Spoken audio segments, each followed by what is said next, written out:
এ পাষণ্ড, তোরা আমার অট্টহাসি বুঝিস? শুধু তুমি মানুষের কাছ থেকে ফুলের তোড়া নাও, এখান থেকে ওখানে বাচ্চা করে নাও, নিজের বাচ্চা নাই, এরে ছেলে বানাও, এরে মেয়ে বানাও, দাওয়াত খাও, শীতের দিনের খেজুরের রসের সিন্নি খাও, পায়েস খাও, পিঠা খাও, রংপুরে ঘুরে ঘুরে। আমার তো হিংসা হয়, আমার হিংসে হয়। আমি যেতে পারি না। কেন পারি না? আমিও যাব, আমি দেশে যাব। আমাকে ফাঁসি দিবে দিবে, আমি আসতেছি।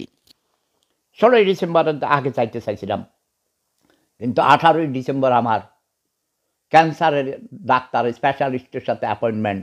18 বছর বয়স যার, যুদ্ধে যাবার সময় তার, নাকি গৃহপালিত পশু হয়ে মরবেন। গৃহপালিত পশু, ওকে, গৃহপালিত বিরোধী দল। আমি বলি গৃহপালিত পশু। এই গৃহপালিত পশু হয়ে বেঁচে থাকার চেয়ে মরে যাওয়া ভালো। প্রেম ধর্ম, সেরা ধর্ম, লাভ ইজ পাওয়ার।